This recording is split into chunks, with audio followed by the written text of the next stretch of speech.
அஸ்ஸலாமு அலைக்கும் வரஹ்மத்துல்லாஹி வபரகாத்துஹு.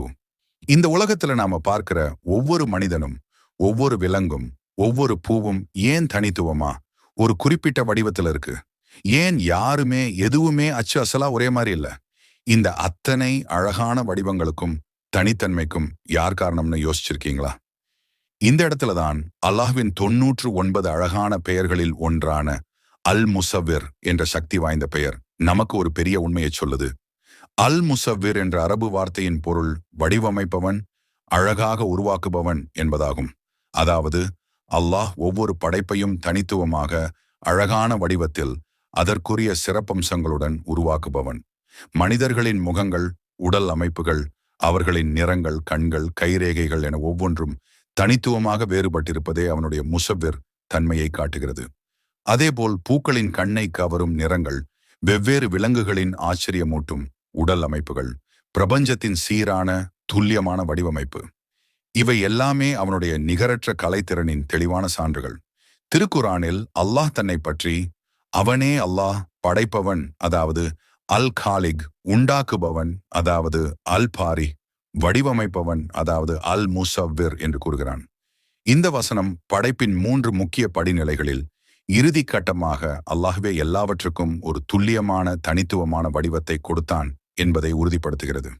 நபி ஸல்லல்லாஹு அவர்கள், அல்லாஹ் எல்லா மனிதர்களையும் ஒரே மாதிரியாக உருவாக்கினான், ஆனால் அவர்களின் தோற்றங்கள், செயல்களில் வேறுபாடுகளை ஏற்படுத்தினான் என்று கூறியுள்ளார்கள். ஆகவே அல் முசவ்விர் என்ற இந்த பெயரை நாம் புரிந்து கொள்வதன் மூலம் நம் வாழ்வில் சில முக்கியமான பாடங்களை கற்றுக்கொள்ளலாம்.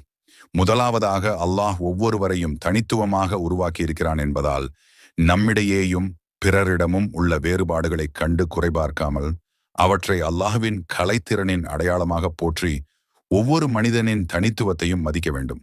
இரண்டாவதாக, இயற்கையில் நாம் காணும் பேரழகு, மனிதர்களின் கலைப்படைப்புகள், நவீன தொழில்நுட்ப வடிவமைப்பு என எல்லாமே அல் முசவ்விரின் ஞானத்தையும் படைப்பு திறனையும் காட்டுகிறது.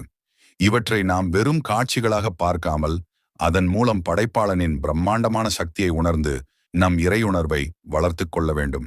மூன்றாவதாக, அல்லாஹ் வெளி தோற்றத்தை மட்டுமல்ல, நம்முடைய உள்ளத்தின் வடிவமைப்பையும், அதாவது நம் அன்பு, நேர்மை, கருணை போன்ற குணங்களையும் காண்கிறான். எனவே உள்ளத்தின் அழகே உடலின் அழகை விட முக்கியம் என்பதை உணர்ந்து நல்லொழுக்கத்துடன் வாழ வேண்டும். நாம் அல்லாஹ்வின் முசவ்விர் தன்மையை நினைத்தால் அவனுடைய ஞானத்தையும் அழகையும் முழு மனதுடன் ஏற்று அவனுக்கு நன்றி செலுத்த முடியும். இந்த பெயரை யா முசவ்விர் என்று துவா செய்யும் போது கூறி அழைத்தால் நமது துவாக்கள் ஏற்கப்படும் இன்ஷா அல்லாஹ். இந்த வீடியோவை லைக் செய்து உங்கள் நண்பர்களுடன் பகிர்ந்து கொள்ளுங்கள். அஸ்ஸலாமு அலைக்கும் வரஹ்மத்துல்லாஹி வபரகாத்துஹு.